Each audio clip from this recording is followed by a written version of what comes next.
People still don't know what financial advisors do. You can have too much money. That's going to help so much to build trust with investors. There's just this love-hate relationship with tax. This was a startup company. They didn't have $65,000 to spend to pay for 2 years of a marketing company, right? So the idea is to make Queensland not only a sunshine state, but also a startup state, and really putting money into that ecosystem. And so you can't on a whim say, I'm going to change direction of the company. You have to really convince them. You have to resell, your VC fund on why you're doing something. The industry's just conditioned into this almost like robotic 20th of a month cycle. Welcome to The Business Game, a podcast that moves the needle. Hey guys, before we jump into today's episode, we just wanted to take a really quick moment to thank one of our sponsors, Tala Offshore. For any business wanting to maximize their return on new hires, Tala offers seamless access to top-tier Filipino talent who are real employees, hand-selected by the team, slashing your staffing costs by up to 60% with onboarding in under a week. Visit TalaOffshore.com to scale smarter. And thanks again to Tala for supporting The Business Game. I had a client come to me years ago who had an opportunity to work with a marketing company, and this marketing company was going to ask them to front, $65,000. This was a brand new company. This was a startup company. They didn't have $65,000 to spend to pay for 2 years of a marketing company, right? Yeah. And in fact, this client was potentially going to go get an investment to pay for the marketing. We called a hard no, absolutely not. That's not the best for your business to get debt, $65,000 to commit to a marketing company for 2 years. My goodness, most of the marketing companies we work with, we don't commit to them for more than 90 days. I mean, there's a lot of them out there, and a small percentage of them deliver against what they promise that they will deliver against. So it's not wise to get yourself in a long-term commitment with many partners in that capacity. Like, let them earn their stripes before you put down payments on services. Yep. Can I just ask you there, is there a theme coming through or a common problem that CEOs are facing at the moment, or is it just varied? Revenue, cash flow, money, dinero, donuts, whatever you want to call it, sales pipeline, business development, it all falls into the exact same bucket. It's money inputs, inputs. It's always inputs. I've had, intro calls with clients, and I always ask, what is your greatest challenge? On every introduction call, it's always, what is your greatest challenge? And I've had every answer. I can tell you about 90% of the time you are immediately told it falls into sales. So about 90% of the leaders are just honest and tell you the truth. It's revenue, it's sales, Then there's about 10% of the people that try to make it look like it's something else. They try to cover it up like, I have a personnel problem, I have a morale problem, whatever. They want to make it look like it's something else. And as I always tell them, no matter what the problem is, it will always lead right back to a sales problem. I think we you had a client that came to us and she was like, I want, some assistance with this. And Tay ended up saying to her, we just can't justify our fees for what you want. And so we're not comfortable giving you the advice. There's some general things that you can go and do. And, once you've done them, come back to us. And she rang a couple months later and was like, I've just come into a heap of money that I wasn't expecting. And she was so grateful that you were so open and honest with her about the fact that we couldn't justify the fee at the time, that she was like, I want you to help me. So oh, wow. It just, that's best case scenario, isn't it really? Yeah. People still don't know what financial advisors do. Yeah. It was like a family member asking hey, can you do this? And we're like, we're not accountants, we're financial advisors. Yeah. Okay. So for then our listeners. Yeah. In a nutshell, what do you do? We don't do tax returns. Yes. Damn it, I was going to ask you to do my upcoming one. We do not do tax returns. So we effectively are the big picture people, right? But we get down into the nitty gritty of it. So it's what if this happens? What if this happens? What if this happens? In this scenario, how would this work? We're working out what all of the scenarios are and what the best one is for them to take. Now, what that does is it encompasses their cash flow, their superannuation, through to their estate planning. So all of those things that you kind of said right at the start, it was like, it's such a broad area, and it is, but it's like, if this is where you want to go, because that's something we talk about all the time with our clients, is their goals. You tell us where you want to be. You give me a picture of where you are now, and I'll tell you how to get there. Yeah. And so it's organizing all of that. But one of the things that we're finding, I think particularly now that we've got a little bit of freedom and that kind of thing with our business, is having all of the right people on your side. That might be your broker, your accountant, a real estate agent. If that's the kind of person that needs to be in the picture, we bring them all into the mix, because there is no point us saying to a client, this is how you get to your goal, if you don't have the right people to help you along the way. There's something called the VCDF, Venture Capital Development Fund. Now, this is a Queensland government initiative that is managed by QIC. So the money comes from Treasury, but QIC, Queensland Investment Corporation, has been appointed to manage this VCDF. Now, the VCDF is about $130 million going into the startup ecosystem in Queensland, and I think it's about meant to be over 4 years, and we're about a year and a bit into this deployment of the VC and DF. So the idea is to make Queensland not only a sunshine state, but also a startup state, and really putting money into that ecosystem. The vast majority of that money is going into VC funds. So let's say roughly 15 or so VCs from around Australia have applied to get a small part of that overall bounty.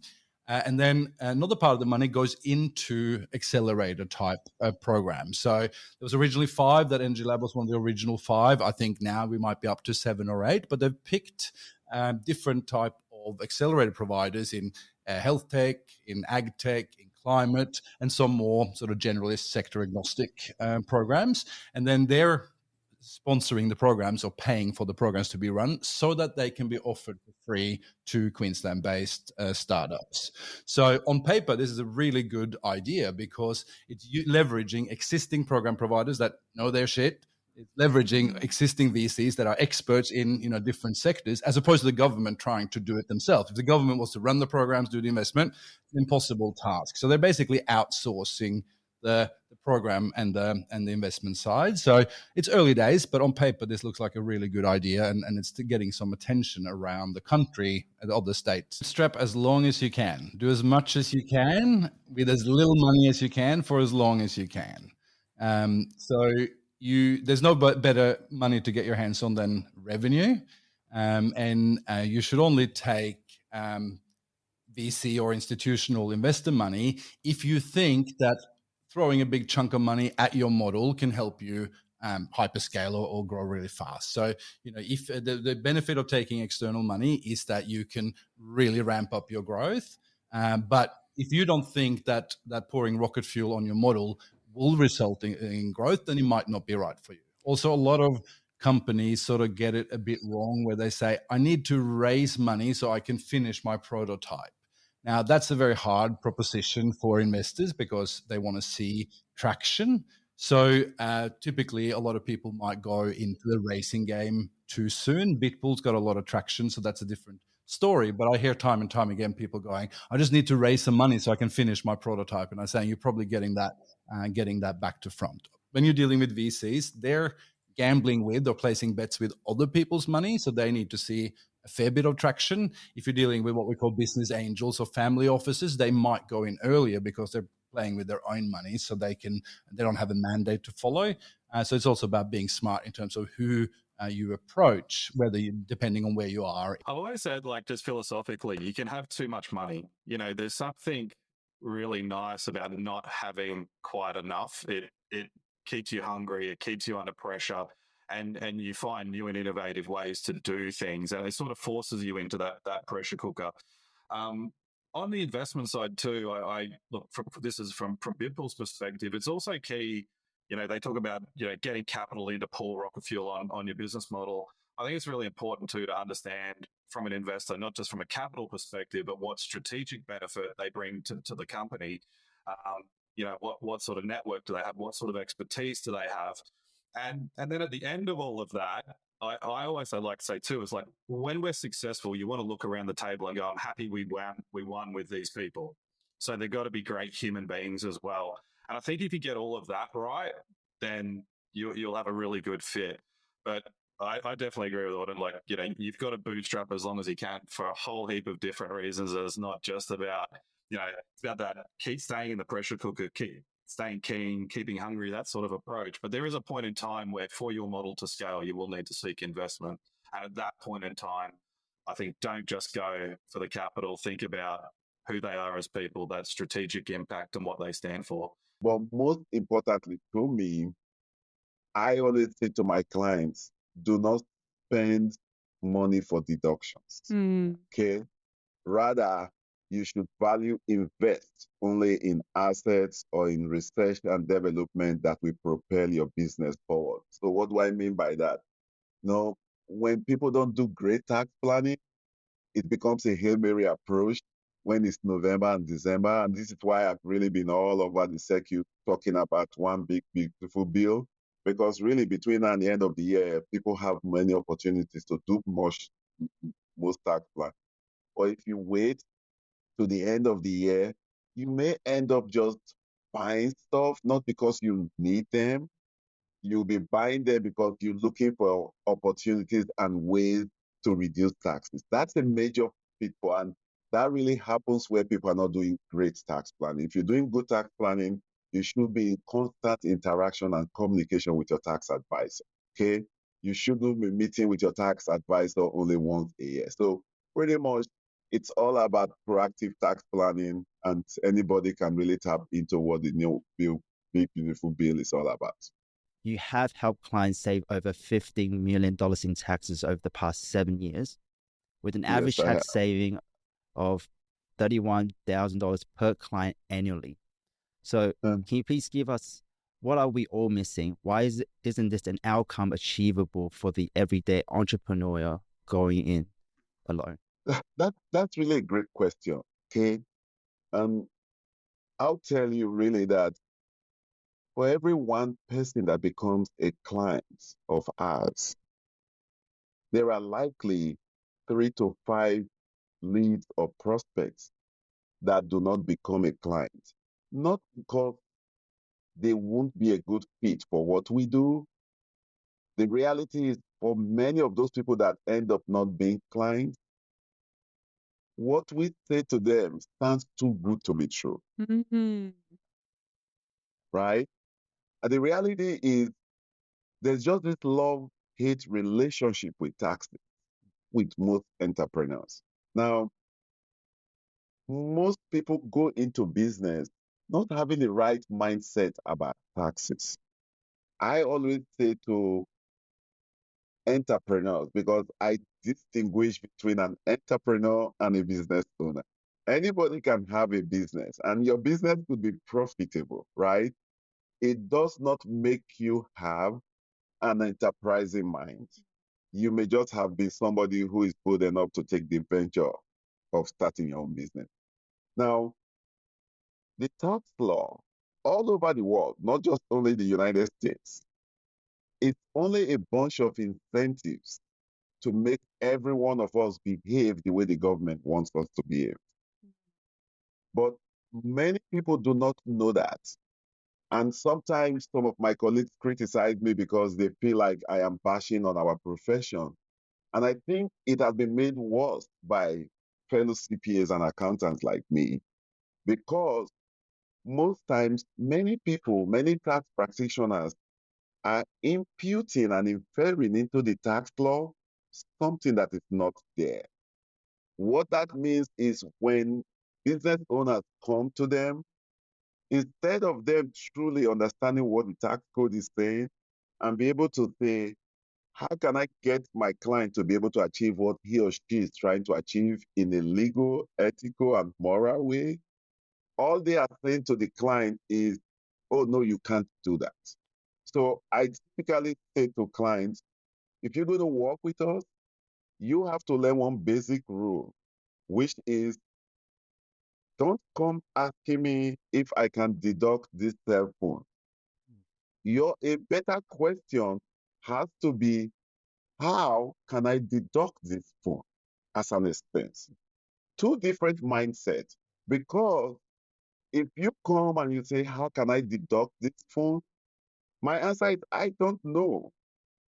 But if you come to me and you say, how can I do this? Then I am going to be pulling a section of the code and I show you what the roadmap is. Hey guys, just a quick break to thank our affiliate partner, HubSpot. We are thrilled to announce our partnership with HubSpot, the ultimate all-in-one CRM platform. HubSpot helps you streamline marketing, sales, and customer service with powerful tools to grow your business faster. From lead generation to automations, it's got you covered. By using the link in the description, you not only get to start your HubSpot journey for free, but you'll also be supporting our work here on the show. Now it's back to today's episode.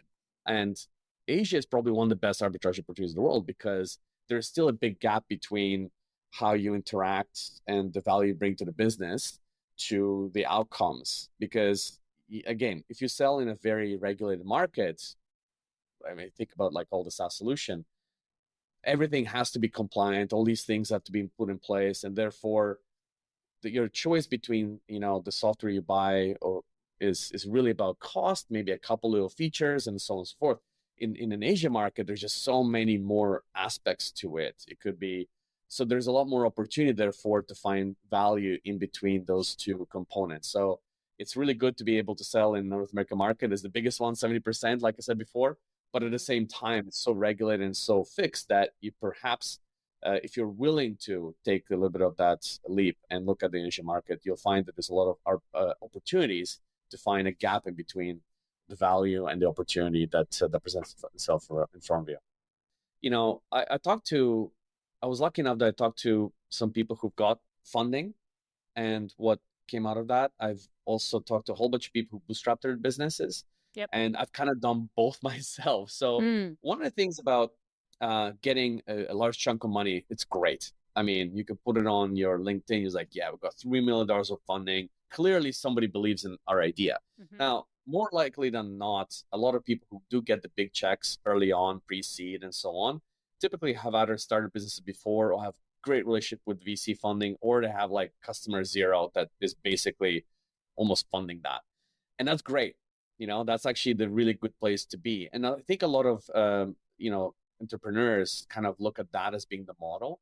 But I've talked to a whole bunch of entrepreneurs who got that and then realized that, yeah, they got the funding, they got the money, everyone high-fiving them, but then they tested their idea in the market, the ICP, and all those customers who said, yes, if you build it, will come, start dissipating and disappearing. Then it realized that the market has shifted fundamentally, and all of a sudden they need to pivot. And when you've got the $3 million worth of money, now you have some people to talk to and respond to and, explain your thinking. And so you can't on a whim say, I'm going to change direction of the company. You have to really convince them. You have to resell, your VC fund on why you're doing something. And so a lot of people don't talk about that as you get the funding, but you want to make some changes. All of a sudden you've lost all ability to steer the ship because you have, investors to talk to. Yeah. Having said that, there are some really good successful stories out of that. And, obviously, and I'll go back to the crux of all of this, which is the initial customer, really. But yeah, I think getting the funding is misleading. It means that you can't ship.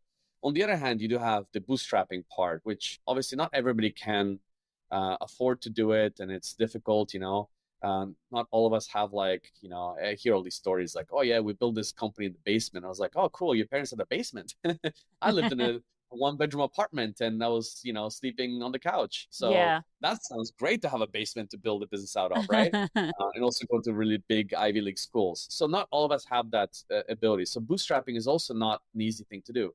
Having said that, with bootstrapping, it focuses you on just building just enough as quickly as you can to fill a customer need as well as you can, so you can get the revenue in. And the beauty of this is the approach that we started. So we've gone through a really great program. There's lots of out there like YC Combinator and stuff like that. We've gone through another program. I can say I think it's a really great program. But the challenge is you really focus on trying to build the business first and not building the customer or solving the customer problem first.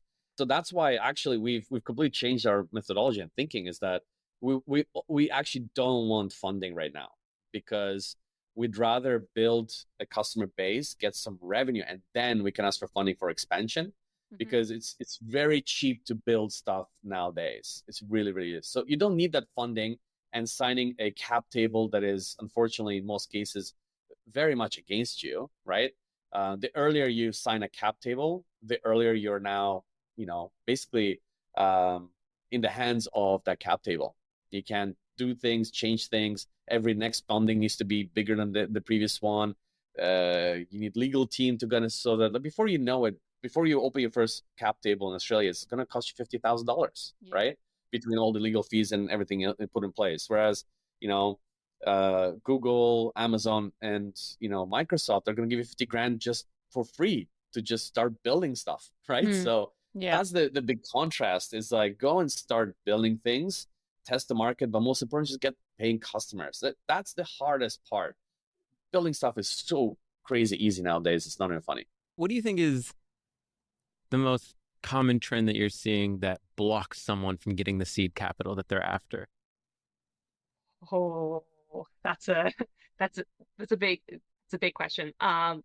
It's interesting the how much things are changing as well. I think first and foremost, I would say that, if I'm being absolutely honest, I don't think that the due diligence and the legal due diligence is the number one reason why companies are failing to get capital. I think that would be a bit egotistical of me to go, oh yeah, like my product is the thing that's going to make sure that 100% of the time you're going to get, you're going to be able to get the capital.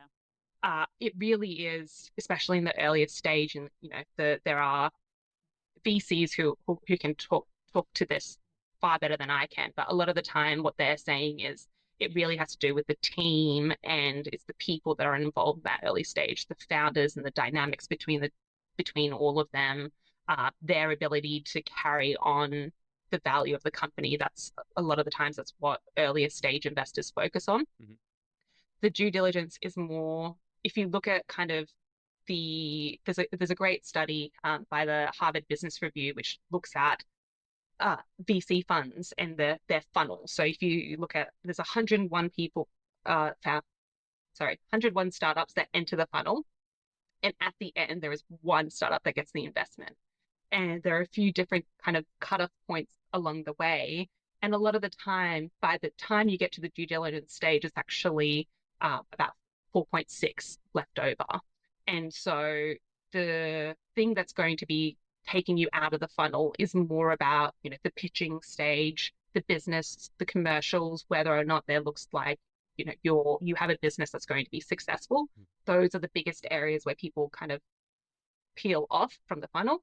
And then between due diligence to then actually negotiating the terms, there is 4.6 and then 1.7. So it still means that there's only about 20-30% likelihood that you'll actually make it past due diligence. So it's important because 80 to 70% of companies don't make it past that stage, but it's more likely you're going to peel off because of more to do with your company than necessarily having your legals in order. Do you see anything in particular on a recurring basis that people skip or not take as seriously in that process that causes them to fail? There are so many different ones, and to say that this is the one would be hard. But one that comes to mind is to understand like the changes in dynamic of running a business when it's just been you and your co-founders to all of a sudden you have investors in your company, and that you are answerable to them. They own a piece of your company now. So there's, a lot of traditional businesses, the people who run it are the people who own that business. And so everyone's there's a really nice symbiosis of information. Everyone is aware of what's going on. But then when you take on investment, that dynamic actually changes. And all of a sudden you have shareholders who are, investors in your company, who own a piece of your company, and you actually have obligations to them. You need to protect this business that they've given you money to go grow. And I think the founders who can show that they take that relationship seriously, that they can go to investors and say, I understand what it is that I'm not going to take this for granted. I understand what you're entrusting me with. And that's going to help so much to build trust with investors and kind of take them along with you for the journey. Yeah, so I Promise is just bringing the concept of escrow, which is a really old concept that developed in around the 1500s, and it's known to be super safe for both parties when there's a transaction made. So it's safe for the supplier, and it's really, really safe for the customer. And we've automated that process and brought it to your phone. It's as simple as that. Lots of people will recognise escrow from buying and selling a house. So, the money's given to the lawyer to hold on to. The lawyer, when its conditions are satisfied and the title's been transferred, the money's released. And we all know, if you've been part of that transaction, it's super safe. No money, no house, no house, no money. So it's a deal that just doesn't fall over when the conditions are met. So it's it just provides that security for people. Could blockchain be the one that disrupts your industry? Like, could that negate the need for an escrow system? I think that was the entire intent of the system, wasn't it? Yeah, potentially. And Ethereum is smart contracts is an example of that, and how that could be used to, I guess, very publicly and transparently order and organise transactions in a transparent way. We have done some investigations into that area. To start with, I think, was like Ripple. Sorry? Was Ripple the other cryptocurrency looking to do a similar thing to Ethereum? They wanted to be that sort of middleman third party where you can transact through that, but the volatility of the crypto means that it hasn't been able to work like that at the moment. There certainly hasn't been the stability that we've seen to work in our context right now at the moment. That's not to say that there will be, and we're going to keep our eyes open and follow that in terms of whether that's something we move to in the future. But at the moment, the logical step for us is something that people are really familiar with, which is account-to-account transactions from a registered bank to a registered bank with a payment provider like WinCave that's really well established and known in the market. Gives people that security that they can see where the money's going and see where it's flowing in and out of their bank account, which to us is the next walk before you can run scenario. Yeah, especially if it's all about establishing this trust within the customers that your money is safe. If you start talking crypto or anything like that, people get scared off, and then it's like they don't understand it, and it's not. Yeah, so if you're disrupt with something that, people still understand, like a Bank of New Zealand, as you said, that's reputable. That should be safe enough. Yeah. I mean, to me, it sounds like, why wasn't this done earlier? Like, why aren't the banks doing something like that if they could, I guess, quite easily have a trust account? Why don't banks take on that role? Yeah, it's a super good question, and I think some people have tried to do things a little bit similar than this in the past, and we've done a bit of investigation around some of the historical models of this. The technology 20 years ago, without smartphones and without fast banking and 7-day-a-week banking, sort of made it a bit more difficult to actually create an escrow solution like we have. The other part of it is that the industry's just conditioned into this almost like robotic 20th of the month cycle.